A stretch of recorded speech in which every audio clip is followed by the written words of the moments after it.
രാവിലെ എഴുന്നേൽക്കുമ്പോൾ മുതൽ അനുഭവപ്പെടുന്ന വിട്ടുമാറാത്ത തളർച്ച അല്ലെങ്കിൽ ജോലി കഴിഞ്ഞ് വരുമ്പോഴുള്ള അമിതമായ ക്ഷീണം ഇതൊക്കെ ഇന്ന് പലരെയും അലട്ടുന്ന പ്രശ്നമാണ്. ശരീരം ഒന്ന് ഉഷാറാക്കാൻ ഒരു ചായയോ കാപ്പിയോ കുടിക്കുന്നതിന് പകരം വീട്ടിൽ തന്നെ തയ്യാറാക്കുന്ന 2 നാച്ചുറൽ ഹെൽത്ത് ഡ്രിങ്കുകളെ കുറിച്ചാണ് ഇന്നത്തെ വീഡിയോ.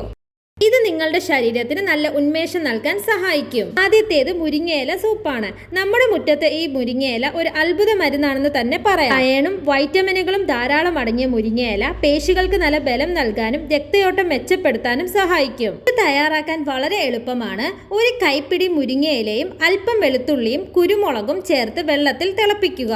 രാവിലെ ചൂടോടെ ഇത് കുടിക്കുന്നത് അന്നേ ദിവസത്തെ മുഴുവൻ ക്ഷീണവും മാറ്റാൻ നിങ്ങളെ സഹായിക്കും. രണ്ടാമത്തേത് ഊർജം നൽകുന്ന ഒരു ഹെൽത്തി ഷേക്കാണ്. കുതിർത്ത ബദാം, വാൾനട്ട് ഒപ്പം അല്പം പംകിൻ സീഡ് എന്നിവ ഇതിനായി ഉപയോഗിക്കാം. ശരീരത്തിന് ആവശ്യമായ നല്ല കൊഴുപ്പും പ്രോട്ടീനും നൽകുന്നതിലൂടെ ഉള്ളിൽ നിന്നുള്ള തളർച്ച മാറാൻ ഇത് സഹായിക്കും. മധുരത്തിനായി ഈന്തപ്പഴം ചേർത്ത് അല്പം പാലിലോ വെള്ളത്തിലോ അടിച്ചെടുക്കാം. വൈകുന്നേരം ജോലി കഴിഞ്ഞു വരുമ്പോൾ ഇത് കുടിക്കുന്നത് നിങ്ങളുടെ ക്ഷീണം മാറ്റാൻ സഹായിക്കും. ആർട്ടിഫിഷ്യൽ എനർജി ഡ്രിങ്ക്സിന് പിന്നാലെ പോകാതെ ഇതുപോലുള്ള ശീലങ്ങൾ നിങ്ങളുടെ ജീവിതത്തിന്റെ ഭാഗമാക്കും. വലിയ മാറ്റങ്ങൾ നിങ്ങൾക്ക് തന്നെ അനുഭവിച്ചറിയാൻ സാധിക്കും. ഈ വീഡിയോ ഉപകാരപ്പെട്ടുവെങ്കിൽ നിങ്ങളുടെ പ്രിയപ്പെട്ടവർക്കും ഷെയർ ചെയ്യൂ. കൂടുതൽ ഹെൽത്ത് ടിപ്സിനായി പേജ് ഇപ്പോൾ തന്നെ ഫോളോ ചെയ്യൂ. അടുത്ത വീഡിയോയിൽ കാണാം. താങ്ക്